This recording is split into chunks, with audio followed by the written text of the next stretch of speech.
మొత్తానికి ప్రార్థన మందిరంలోకి చేరారు. చేరిన తర్వాత ఈయన గారు ఏం ప్రార్థన చేస్తున్నాడో తెలుసా? చదవండి 12వ వాక్యం. మా దేవా నీవు వారికి తీర్పు తీర్చవా, మా మీదికి వచ్చు ఈ గొప్ప సైన్యంతో యుద్ధము చేయుటకు మాకు శక్తి చాలదు, ఏమి చేయుటకు మాకు దిక్కు తోచదో, నీవే మా దిక్కు. హల్లెలూయా. ఏమని ప్రార్థన చేస్తున్నాడండి? దేవా మా మీదకి వచ్చిన ఈ గొప్ప సైన్యంతో యుద్ధం చేయడానికి మాకు శక్తి చాలదు. ఎవరు అంటున్నారు ఈ మాట? సాక్షాత్తు దేశానికి రాజు. విన్న వాళ్ళు అంటున్నారు, అరే ఈ మాట శత్రువులుగా నిన్నారనుకోర్రా బాబు, నవ్వుతారా, చులకనగా మనల్ని పట్టేసుకుంటారా. అవేమీ పట్టించుకోవట్లా. అయ్యా నాకు శక్తి చాలదు యుద్ధం చేయటానికి, ఈ సమస్యతో పోరాడడానికి, ఈ వ్యక్తితో పోరాడడానికి, ఈ వ్యవస్థతో పోరాడడానికి, పోరాడి గెలవడానికి నా శక్తి సామర్థ్యాలు నాకు సరిపోవయ్యా. అలాగని ఏం చేద్దాం? గెలవాలి. ఏం చేస్తే గెలుస్తాము అని అంటే ఏం చెయ్యాలో కూడా అర్థం కాని పరిస్థితి. ఇప్పుడు ఇకేమంటున్నాడో తెలుసా? నీవే నా దిక్కు. హల్లెలూయా. కోటి చప్పట్లు వేశారు. నీకన్నా క్షేమాధారం ఏది నాకు లేదు దేవా, నా దిక్కు నీవే అని ప్రార్థన చేస్తే ప్రార్థనలకించిన దేవుడు ఏమన్నాడో తెలుసా? చదవండి ఆ క్రింద 14వ వాక్యం, 15వ వాక్యం. యెరూషలేము వారలారా, యెహోవా సెలవిచ్చినదేమనగా ఈ గొప్ప సైన్యమునకు మీరు భయపడకుడి, జడియకుడి. ఈ యుద్ధము మీరు కాదు, దేవుడే జరిగించును. కొట్టి చెప్పండి ఒకసారి. ఏమంటున్నాడా? భయపడకండి, కంగారు పడకండి. ప్రార్థనలకించిన దేవుడు అంటున్నాడు, భయపడకండి, కంగారు పడకండి. ఈ యుద్ధం మీరు చెయ్యక్కర్లేదు, దేవుడే జరిగిస్తాడు అన్నాడు. వీళ్ళు కొంచెం ఊపిరి పీల్చుకొని యుద్ధానికి వెళ్ళక్కర్లేదు అన్నమాట. యుద్ధానికి భయపడే కదా ప్రార్థన చేశారు, యుద్ధానికి వెళ్ళక్కర్లేదు అనమాట అనుకొని సంతోషపడుతున్నారు. ఎంతలోపుగా దేవుడు ఏమంటున్నాడో తెలుసా? చదవండి 16వ వాక్యం. రేపు వారి మీదకి పోవుడి. యుద్ధం దేవుడే జరిగిస్తాడు అన్నాడు. అంటే వీళ్ళు యుద్ధానికి వెళ్ళక్కర్లేదనే కదా అని అనుకున్నారు వీళ్ళు. ఆయన ఏమంటున్నాడు తెలుసా? రేపు మీరు వారి మీదకి యుద్ధానికి వెళ్ళండి. పై ప్రాణాలు పైనే పోయినాయి వీళ్ళకి. యుద్ధానికి భయపడి కదా మేము ప్రార్థన చేస్తుంది, ఉపవాస ప్రార్థన చేసింది. ఆయన కూడా యుద్ధం నేను చేస్తానన్నాడు కదా. మరలా ఇప్పుడు ఎక్కడికి వెళ్ళమంటున్నాడా? యుద్ధ భూమికి వెళ్ళమంటున్నాడు, యుద్ధానికి వెళ్ళమంటున్నాడు. వాళ్ళ మీదకి వెళ్ళండి అంటూ అక్కడ అంటాడు. ఆ క్రింద చదవండి 17వ వాక్యం. ఈ యుద్ధములో మీరు పోట్లాడవలసిన నిమిత్తము లేదు. హల్లెలూయా. మీరు వెళ్ళండి యుద్ధానికి, కానీ మీరు పోట్లాడవలసిన అవసరం లేదు. పోట్లాడక్కర్లేదా? అదే ఏం అర్థం కావట్లేదు వీళ్ళకి. యుద్ధానికి వెళ్ళమంటున్నాడు, యుద్ధం ఏం చేస్తానంటున్నాడు, మీరు మరలా యుద్ధం చేయక్కర్లేదు, మీరు పోట్లాడక్కర్లేదు అంటున్నాడు. ఏం అర్థం కావట్లేదు అసలు. ఎందుకు వీళ్ళని యుద్ధానికి వెళ్ళమన్నాడు? మీకు అర్థమయ్యేటట్టు ఒక చిన్న సంగతి చెప్తాను. బిఎస్సి కంప్యూటర్ సైన్స్ నేను చదువుతున్న రోజుల్లో ఆఖరి సంవత్సరం పరీక్షలు, ప్రతి సబ్జెక్టు కూడా 2 ప్రశ్న పత్రాలు ఉంటాయి, డబుల్ పేపర్స్ ఉంటాయి, అంటే 2 టెక్స్ట్ బుక్స్ ఉంటాయి. ఆ రోజు లెక్కలు రెండో పుస్తకం పరీక్ష, రెండో పరీక్ష. మొదటిది రాసేసాను, ఇక రెండవ పరీక్ష కదా. ఆ రెండవ పరీక్షకి ఒక టెక్స్ట్ బుక్ ఉంటుంది కదా, లెక్కల టెక్స్ట్ బుక్ ఉంటుంది కదా, చదువుకునే వాళ్ళకి అర్థమవుతుంది. లెక్కల టెక్స్ట్ బుక్ ఉంటుంది కదా, ఆ టెక్స్ట్ బుక్ పైన అట్ట ఉంటుంది కదా. ఈ పుస్తకానికి అట్ట ఉందా? పైన అట్ట ఉంది కదా. ఈ అట్ట ఎలా ఉంటుందో కూడా తెలియదు నాకు. సంవత్సర కాలంలో నా చదువు అంత గొప్పది. ఈ టెక్స్ట్ బుక్ ముఖం కూడా చూసినాను కాదు నేను. ఇప్పుడు పరీక్ష రాయాలి. నాకు అర్థమైపోయింది మనం వెళ్ళినా కానీ ఫెయిల్ అయిపోతాము అని చెప్పి పరీక్షకు పోలేదు. ఎందుకంటే అదే రోజు మధ్యాహ్నం కంప్యూటర్ ఎగ్జామ్ ఉంది.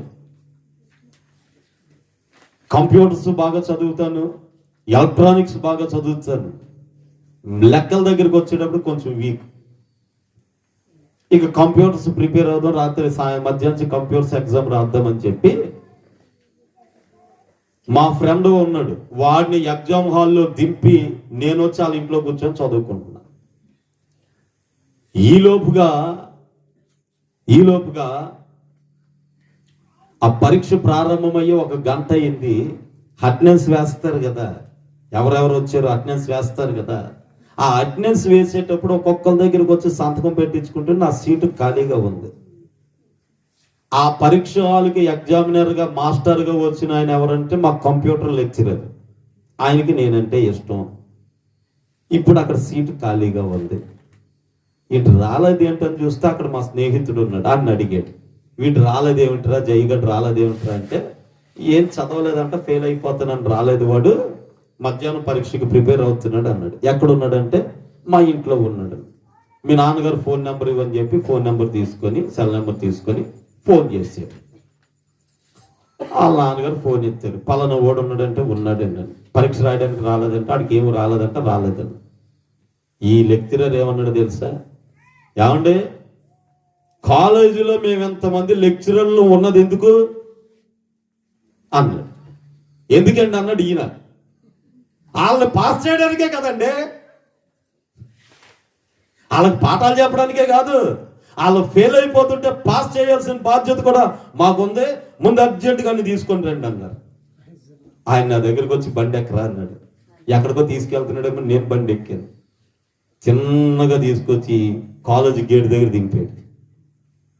నాకు పై ప్రాణాలు పైన పోతున్నాయి. ఇక్కడికి తీసుకొచ్చాడు. అప్పటికి గంటన్నర టైం అయిపోయింది. పరీక్ష ప్రారంభమై 3 గంటలు పరీక్ష రాయడానికి గంట సగం టైం అయిపోయింది. ఇక మా మాస్టర్ గేట్ దగ్గర నా కోసం నుండి వెళ్ళి రావడంతో ఏదో పెద్ద VIP student, first class student వచ్చినట్టు గేట్ తీసుకెళ్ళి మళ్ళీ లోపల తీసుకెళ్ళి కూర్చోబెట్టారు. కూర్చోబెట్టి ఆన్సర్ షీట్ ఇచ్చారు, రాసి తెల్ల పేపర్ ఇచ్చారు. నేను ఆ పేపర్ను చేసి తెల్ల ముఖం వేసి, మనకేం రాదు కదా మరి. ప్రశ్నాపత్రం ఇచ్చారు. ఆ క్వశ్చన్ మార్కులు, ప్రశ్నాపత్రంలో ఉండాల్సినటువంటి క్వశ్చన్ మార్కులన్నీ నా ముఖంలోనే ఉన్నాయి. ఆ పేపర్ చూస్తుంటే ఎక్కల బుక్లో అక్కిలు చూస్తున్నట్టు ఉన్నాయి. ఏం అర్థం కాదు. ప్రశ్న అర్థమైతే సమాధానం రాయొచ్చు, అసలు మనకు ప్రశ్నే అర్థం కాదు. అవునే సరే, మొత్తాన్ని కూర్చొని పేపర్ మీద సంతకం పెట్టి, రిజిస్టర్లో సంతకం పెట్టి, నా పేరు రాసి, ఫోన్ రోల్ నెంబర్ వేసి కూర్చున్నాను. ఈలోపు ప్యూన్ గారు వచ్చాడు. ప్యూన్ గారు వచ్చాడు. అటు వెళ్ళిపోతే జేబులో ఒక కాగితం తీసి, ఇదిగో అని అక్కడ పెట్టేసి వెళ్ళిపోయాడు. ఇది ఎవడరా కాగితం ఇచ్చాడని చూస్తే స్లిప్పు రాసే అంటున్నాడు. ఒరే, అది కానీ చూస్తే పట్టుకుంటాడు. ఆయనే ఇమ్మన్నాడు అంట. అర్థమైందా? స్లిప్పులు పెట్టి రాస్తే డిబార్ చేస్తారు. మీరు పరీక్ష రాయడానికి అనర్హుడని బయటికి గెంటేస్తారు. బయటికి గెంటేయాల్సినాడు. ఇప్పుడు స్లిప్పులు ఎత్తున్నాడు, రాసుకోమని రాసేది. ఈలోపు ముందు వరుసలు ఎవడో బాగా ఎడుషుల మీద ఎడుషులు తీసుకొని రాస్తున్నాడు. పేపర్ల మీద పేపర్లు రాశాడు. ఆ రాసిన పేపర్లన్నీ ఇక్కడికి వస్తున్నాయి. మొత్తం రాసేసాడు. నా ఒక్కడి కోసం కాలేజీ మొత్తం బిట్ పేపర్ చెప్పేశారు. అదో 30 మార్కులు కలిసి వచ్చినాయి వాళ్ళకి. పరీక్ష అయిపోయింది. మళ్ళీ పైగా అందరికంటే 10 నిమిషాల ముందే పేపర్ ఇచ్చేసాను మడత పెట్టి. ఏమండి, రిజల్ట్స్ వచ్చినప్పుడు వెళ్ళి చూసుకుంటే 150 మార్కులకి కదా ఆ సబ్జెక్ట్, 150 మార్కులకి 145 మార్కులు వచ్చినాయి. మా క్లాసులో ఎవరికి 110, 120 దాటలేదు. వాళ్ళ దాంట్లోనే చూసి రాశాను నేను మళ్ళీ. ఎందుకు ఈ మాట చెప్తుందంటే, ఫెయిల్ అయిపోయేటటువంటి నన్ను పాస్ చేయడానికి నన్ను ప్రేమించినటువంటి వాడు ఒక ఆయన, ఆ లెక్చరర్ తీసుకొని వచ్చి చట్ట విరుద్ధమైనా సరే నాకు చూసి కాపీ కొట్టుకోవడానికి అవకాశం ఇచ్చి, ఏమండి, నన్ను గెలిపించాడు. ఎలా గెలిపించాడు? నేను పరీక్ష హాల్లోకి వచ్చి కూర్చోవడాన్ని బట్టి గెలిచాను. అదే ఇంట్లో కూర్చుంటే అర్థమైందా? ఇప్పుడు వీళ్ళని కూడా జయమిస్తాను, నేను యుద్ధం చేస్తాను. అయితే మీరు యుద్ధ భూమిలో నిలబడాలి. సమస్యకి ఎదురు నిలబడు. నువ్వు సమస్యను చూసి పారిపోయినంత కాలం ఆ సమస్య నిన్ను తరుముతూనే ఉంటుంది. కుక్కలు ఉన్నాయా ఈ ఊళ్ళో? కుక్కలు ఉన్నాయా? కుక్కలు మిమ్మల్ని మీ అంత పడితే నడిచి వెళ్ళిపోతున్నాడు. బాబా బాబా నువ్వు కుక్క వచ్చింది, దాన్ని చూసి పరిగెత్తేవనుకో నీకన్నా వేగంగా వస్తుంది. అది దర్శనప్పుడు తిరిగేవనుకో అది అక్కడ ఉండిపోయి అంటుంటుంది. అలాగే సమస్యను చూసి పారిపోతుంటే నేను జరుగుతూ ఉంటుంది. నువ్వు ఎదురు తిరుగు, నీ ముందు ఆ సమస్య నిలబడదు. రైజులా దేవుడు అదే చెప్తున్నాడు, మీరు వెళ్ళి యుద్ధ పంక్తులు తీర్చి నిలబడండి, నేను మీ పక్షాన్ని మీకు తోడుగా ఉంటాను, మీ పక్షాన్ని నేను యుద్ధం చేస్తాను, వెళ్ళండి అన్నాడు. మొత్తం అందరు కట్టుకొని వెళ్ళారు. వెళ్ళి యుద్ధ భూమిలో నిలబడ్డారు. శత్రువులకి ఎదురుకుంటే మొత్తం ఆయుధాలు నేర్చుకొని నిలబడ్డారు. నిలబడి ఏమండి యుద్ధానికి నిలబడ్డారు కదా. నిలబడిన తర్వాత శత్రువులు కూడా చూశారు. ఒరే మొత్తానికి అట్టకేళ్ళకి ప్రార్థన చేసుకొని ఉపవాస ప్రార్థన చేసుకొని మరి యుద్ధానికి వచ్చారా వీళ్ళు? అసలే ఉపవాసం ఉన్నారు, ఓపుకుండా ఉండదు వీళ్ళకి అనుకొని వాళ్ళు కూడా ఎదురుగా ఉన్నారు. వీళ్ళు ఏం చేశారు తెలుసు? ఈ పెద్ద మనుషులు కత్తులు ఉన్నాయి, డాళ్ళు ఉన్నాయి, ఆయుధాలన్నీ ఉన్నాయి. ఆయుధాలన్నీ తగిలించుకొని అక్కడ నిలబడుకొని, నీవే నా శైలమై, నీవే నా శృంగమై, నా విజయానికే నీవు భుజబలమై, నీవే నా శైలమై, నీవే నా శృంగమై, నా విజయానికే నీవు భుజబలమై, అనుక్షణముల శత్రువుకు ప్రత్యక్షమై, నన్ను వెను తట్టినావు, అనుక్షణమున శత్రువుకు ప్రత్యక్షమై, నన్ను వెను తట్టినావు. యేసయ్యా నా ప్రాణ ప్రియుడా, మనగలనా నిన్ను వీడి క్షణమైనా. యేసయ్యా నా ప్రాణ ప్రియుడా, మనగలనా నిన్ను వీడి క్షణమైనా. నీ ముఖము మనోహరము, నీ స్వరము మాధుర్యము, నీ పాదాలు అపరిందిమయము అని పాటలు పాడుతున్నారండి వీళ్ళు. శత్రువులకి ఏం అర్థం కావట్లేదు. పుర యుద్ధం చేయడానికి వచ్చి పాటలు పాడుతున్నారు. ఏంటి వీళ్ళు? ప్రభువుని స్తుతిస్తున్నారు, ఆరాధన చేస్తున్నారు. వాళ్ళకేం అర్థం కావట్లా. ఏమండి వీళ్ళు యుద్ధానికి వెళ్ళారు కానీ ఆ ఎదురుగా ఉన్నటువంటి శత్రువు ముఖాన్ని చూడకుండా యేసయ్య ముఖాన్ని చూస్తున్నారు. Praise the Lord. నీవు సమస్యకి ఎదురు నిలబడు, కానీ సమస్యను చూడకు. నీ ఎదురు నిలబడినటువంటి ఆ సమస్యను కాదు నువ్వు చూడవలసింది, ఆ సమస్యలో నుంచి నిన్ను విడిపించే సర్వశక్తుడైన యేసయ్యను చూడు. హల్లెలూయా. ఆయన వైపు చూడు. ఏమండి ఎప్పుడైతే వీళ్ళు స్తుతించి పాటలు పాడి ఆయన ఆరాధన చేస్తున్నారో దేవుడు ఏం చేశాడు తెలుసా? వారి మీద మాటుగంటను పెట్టాడంట.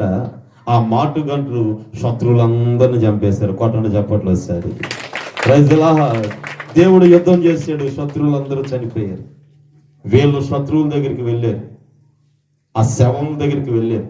వెళితే ఆ శవముల దగ్గర చదవండి, ఆ 20వ అధ్యాయము 25వ వాక్యం. యెహోషువ పాతును అతని జనులను వారి వస్తువులను దోచుకుంటకు దగ్గరికి రాగా ఆ శవముల యొద్ద విస్తారమైన ధనమును ప్రశస్తమైన నగులను కనబడెను. వారు తమకిష్టమైనంత మటుకు తీసుకొని తాము కొనిపోవగలిగినంత కంటే ఎక్కువగా పోల్చుకొనిరి. కొల్ల సొమ్ము అతి విస్తారమైనందున దాన్ని కూర్చుకొంటకు 3 దినములు పట్టింది. చాలండి. చూడండి, సౌముల దగ్గరికి వెళితే ఆ శత్రువుల దగ్గర విస్తారమైన ధనం, ప్రశస్తమైన నగలు, ఒక్కొక్కడు వాడు మోయగలిగిన దానికంటే ఎక్కువగా పట్టుకొచ్చుకున్నారంట. కొట్టని చెప్పట్లేదు సరే. అవునండి, ఆ కొల్ల సొమ్ము ఏరుకోవడానికి, ఆ నగలు డబ్బు ఏరుకోవడానికి వాళ్ళకి 3 రోజులు పట్టింది. మామూలుగా యుద్ధానికి వెళ్ళామనుకోండి, మనం గెలిచినా మన సైనికులు కొంతమంది అన్న చనిపోతారు కదా. రాత్రి ఆయన చెప్పాడు కదా, కానిస్టేబుల్ గారు సాక్ష్యం చెప్పాడు కదా, వచ్చి కాల్స్తే బుల్లెట్లు దిగినాయి కదా, బతికినా కానీ దిగినాయి కదా బుల్లెట్లు. అలాగే యుద్ధానికి వెళ్తే కొంతమంది నష్టం కలుగుద్ది కదా. వీళ్ళకి ఏ నష్టమో కలగకుండా తిరిగి లాభం పొందుకునేటట్లుగా దేవుడు చేశాడు. Praise the lord. హల్లెలూయా. నువ్వు విజయం పొందుకోవాలంటే ప్రార్థన చెయ్యి, ప్రభుని స్తుతించి ఆరాధన చెయ్యి. దేవుడు నీకు విజయం అనుగ్రహించే దేవుడు. హల్లెలూయా. ఆ విజయాన్ని కలుగు చేస్తాడు. అప్పులు పాలైపోయావు, అప్పులు తీర్చుకోవడం ఎలాగో అర్థం కావట్లేదు. మోకరించి ప్రార్థన చేసి ప్రభుని స్తుతించు. అప్పులు తీరిపోవడం కాదు, ఆస్తికి కర్తగా మారిపోతావు. Praise the lord. ఏమండి, నా దేవుడు ఆశ్చర్య కార్యాలు చేసేవాడండి. ప్రియమైనటువంటి వాళ్ళారా, విజయం పొందుకోవాలంటే యేసయ్య కృపని పొందుకోవాలి.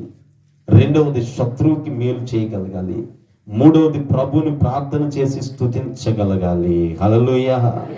ఇంకొక మాట చెప్పి ముగిస్తాను. చెప్పమంటారు, ముగించమంటారు? చెప్పనా?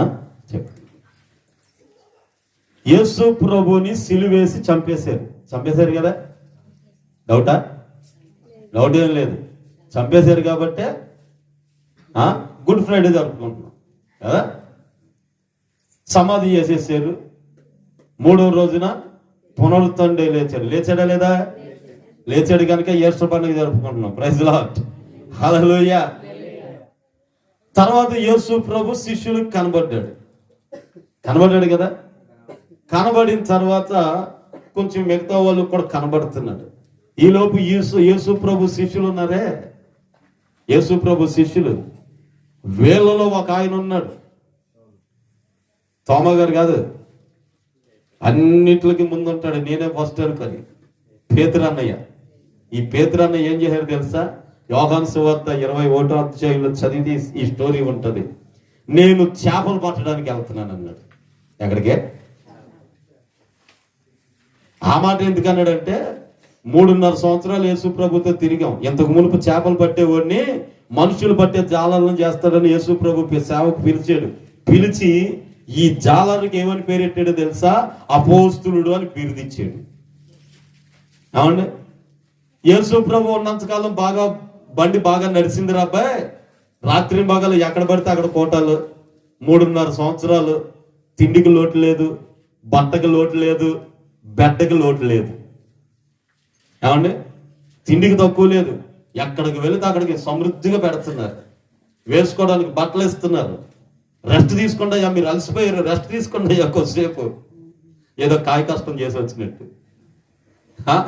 ఏమండి, అన్ని సకల రాజ్య మర్యాదలు జరుగుతున్నాయి.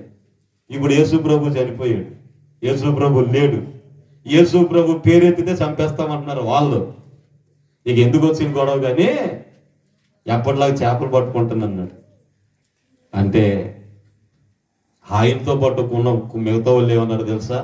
మమ్మల్ని మాత్రం ఏం చేయమంటావు? 3.5 సంవత్సరాలు అందరం కట్టుకట్టుకొని తిరిగాం కదా, అందరం వస్తున్నామని మొత్తం అందరూ కట్టుకట్టుకొని వెళ్ళారు. ఎక్కడికి? సముద్రంలో చేపలు పట్టడానికి వెళ్ళారు. మొత్తం మీద రాత్రి అంతా ప్రయత్నం చేశారు. తెల్లవారుతుంది. తెల్లవారే సమయానికి ఒక్క చేప కూడా దొరకలేదు వీళ్ళకి. ఈలోపు సూర్యోదయం అవుతుండగా యేసు ప్రభు ఒడ్డును నిలబడ్డాడు. ఆయన యేసు ప్రభు అని వీళ్ళు గుర్తెరగక యేసు ప్రభు వీళ్ళని చూసి, పిల్లలారా మీ దగ్గర తినడానికి ఏమన్నా ఉందా అని అడిగాడు. వాళ్ళు ఏమన్నారు తెలుసా? ఏమీ లేదు. ఏమీ లేకపోవడం ఏంటి? వేటకెళ్ళారు కదా అంటే వాళ్ళు అంటారు, రాత్రంతా శ్రమ పడ్డామయ్యా, ఒక్క చేప కూడా దొరకలేదు. లేదు అనే పాట పాడడం మొదలెట్టారు. అప్పుడు యేసుప్రభు ఏమన్నాడు తెలుసా? ధోని కుడి ప్రక్కన వల వేయండి. చదవండి ఒక్క మాటని, 21వ అధ్యాయం. అప్పుడు యోహాను సువార్త 21వ అధ్యాయము 6వ వాక్యంలో ఉన్న మాట. అప్పుడు ఆయన, ధోని కుడి ప్రక్కన వల వేయుడి, మీకు దొరుకునని చెప్పాను.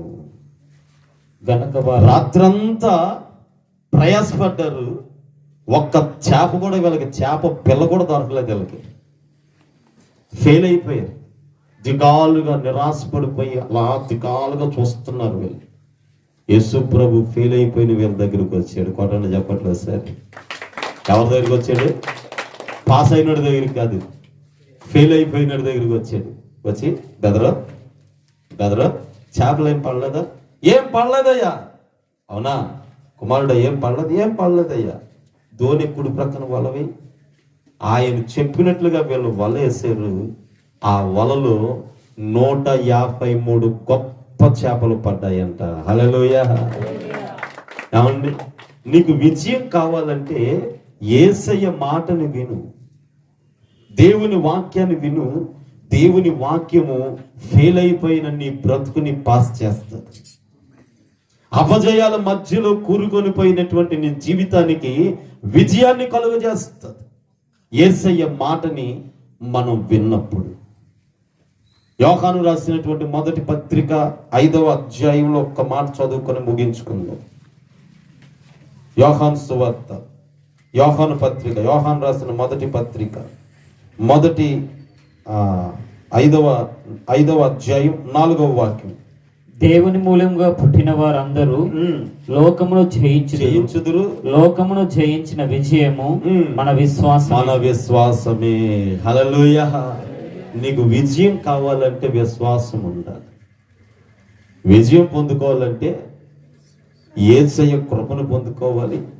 విజయం పొందాలంటే శత్రువుని ప్రేమించగలగాలి. విజయం పొందాలంటే ప్రార్థనా మందిరానికి వచ్చి ప్రార్థన చేసి ఆరాధన చేయాలి. ఏమండి, విజయం పొందాలంటే దేవుని వాక్యాన్ని వినాలి. ఇప్పుడు 5వదిగా విజయం పొందాలంటే విన్న వాక్యాన్ని నువ్వు నమ్మాలి, అంటే విశ్వసించాలి. విశ్వాసము లేకపోతే నీకు విజయము రాదు. Praise the lord. ఏమండి, విశ్వాసము లేకపోతే విజయాన్ని పొందుకోలేవు. లోకమును జయించినది మన విశ్వాసమే. నీకు విశ్వాసం లేదనుకో, ఒకసారి ఇలాగే వాక్యం చెప్పిన వాక్యం అయిపోయిన తర్వాత పాస్టర్ గారు అందరికీ ప్రార్థన చేస్తుందంటే ఒక ఆమె వచ్చి అయ్యా మా భర్త గారి కోసం ప్రార్థన చేయండి అంది. ఈ అమ్మాయి ఏమైంది అన్నాడు. సచ్చినోడండి, ఎక్కడ పడితే అక్కడ తాగి దొరుకుతూ ఉంటాడండి అంది. సాయంత్రం అయితే నేను ఆయన వెతుక్కోవాలండి, ఎక్కడున్నాడో అని. అంటే తాగి ఎక్కడ పడిపోయాడో వెతుక్కోవాలంటే ఇవి. పొద్దుటే మరలా టిప్ టాప్ గా రెడీ అయిపోయి వెళ్ళిపోతాడు. ఇక సాయంత్రానికి ఈ మనిషి రోడ్లంతా ఎదుగుతూ ఉంటుంది అనమాట. చిన్నపిల్లలు ఎదుక్కున్నట్టు తాగి ఏ మూర్ఖాల్లో పడిపోయాడు.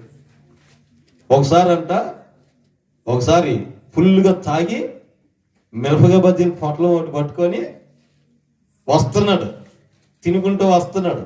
వస్తా కాలు తడబడి కులికాలంలో పడిపోయాడు. ఈ మిరపకాయల పొట్ల మీద అంత దూరం పడ్డదంట. ఈ కులికాలంలో పడ్డానన్న సంగతి మర్చిపోయి బజ్జీ ఏది అని అంటే అంత కప్పు దొరికింది. ఆ కప్పును పట్టుకొని బజ్జీ ఎక్కడున్నావా అని నోట్లో పెట్టుకొని కరక్కమని కొరికాడంట. ఆడికి కప్పు ఏదో బజ్జీ ఏదో తెలియట్లేదు, అంత తాగాడు. మరి ఆ పరిస్థితి అలా చెప్తుంది ఆవిడ.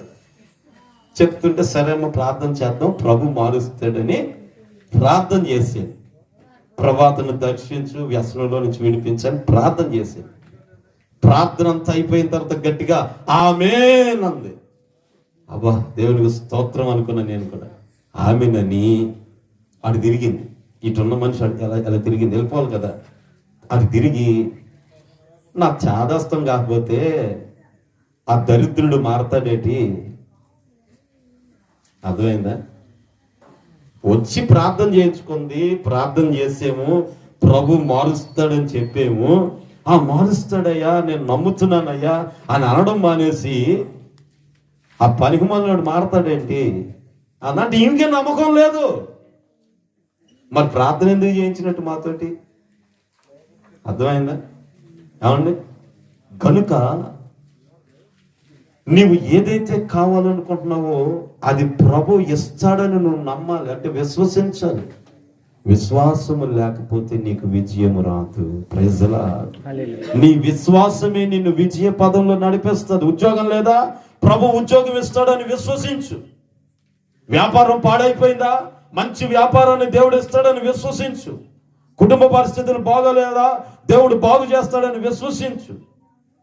విశ్వసించకుండా అవిశ్వాసంతో మాట్లాడేవనుకో, నీ అవిశ్వాసపు మాటని సాతానుగాడు పట్టుకుంటాడు. జరుగుతుంది, అవుతుంది అని ఆ అవిశ్వాసంతో లేదు కాదు అనేటటువంటి మాటలు మాట్లాడితే సాతానుగాడు వాటిని పట్టుకొని వాటి ప్రకారమే మన జీవితంలో చేస్తాడు. అదే సమయంలో జరుగుతుంది అని మనం విశ్వసిస్తే, నా దేవుడు ఎవరో తెలుసా? నమ్ముట నీ వలన అయితే నమ్మువానికి సమస్తము సాధ్యమే. Praise the Lord. ఆయనకు అన్ని సాధ్యమే, ఆయనకు అసాధ్యమైనది ఏదీ లేదు. నీవు విశ్వసించు. విశ్వసించిన వాడు కలవరపడు. విశ్వసించిన వానికి అసాధ్యం అనేది లేనే లేదు. హల్లెలూయా, హల్లెలూయా. అందుకని కొరింథీయులకు రాసిన మొదటి పత్రిక 15వ అధ్యాయం 57వ వాక్యంలో చదివితే, అయినను మన ప్రభు అయిన యేసు క్రీస్తు మూలముగా మనకు జయము అనుగ్రహించుచున్న దేవునికి స్తోత్రము కలుగును గాక. హల్లెలూయా. యేసయ్య కలువరి సిలువలో ఎందుకు చనిపోయాడో తెలుసా? అపజయము పాలైపోతున్న మనకి జయం ఇవ్వడానికి. మన అపజయాన్ని ఆయన తీసుకొని ఆయన విజయాన్ని మనకిచ్చాడు. ఇది సిలువలో జరిగినటువంటి గొప్ప కార్యం. Praise the Lord. మన ఓటమిని ఆయన తీసుకొని ఆయన గెలుపుని మనకిచ్చాడు. ఆ సిలువ దర్శనాన్ని మనం మర్చిపోకూడదు. మనకు విజయం ఇవ్వడానికి యేసయ్య ఉన్నాడు. హల్లెలూయా. ఏమండి? ఒక లెక్చరరే ఫెయిల్ అయిపోతున్నటువంటి స్టూడెంట్ని పాస్ చేయడానికి అంతగా ప్రయత్నం చేసి పాస్ చేస్తే, నీ కొరకు నా కొరకు ప్రాణం పెట్టినంతగా ప్రేమించి మన కొరకు ప్రాణత్యాగం చేసిన యేసయ్య మనకు విజయం ఇవ్వడా? ఏమండి? మరి ఎందుకని నీకు దిగులు? ఎందుకని విచారం? ఎందుకని బాధ? ఎందుకు నిరాశ? కృంగిపోవలసిన పని ఎంత మాత్రం లేదు.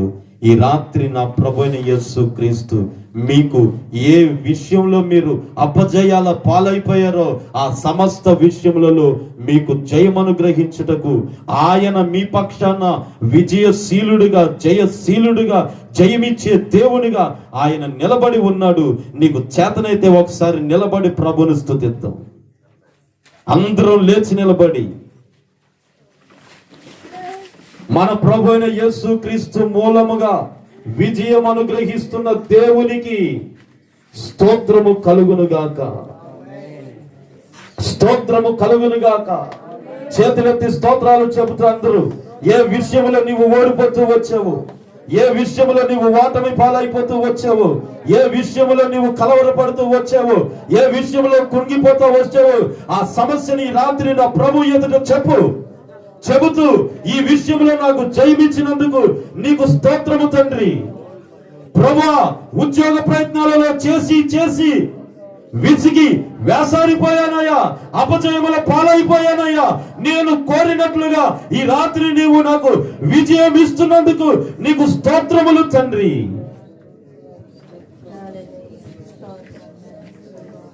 నా పిల్లల జీవితాలు బాగు చేయటంలో నేను ఫెయిల్ అయిపోయానయ్యా. నా కుటుంబ జీవితాన్ని, పిల్లల జీవితాన్ని ఆశీర్వాదకరంగా మారుస్తున్నందుకు నీకు స్తోత్రాలు. నా జీవనోపాధిలో ఫెయిల్ అయిపోతూ వచ్చానయ్యా, నష్టపోతూ వచ్చానయ్యా. నా నష్టాన్ని లాభంగా మార్చినందుకు నీకు స్తోత్రాలయ్యా. నా వైవాహిక జీవితంలో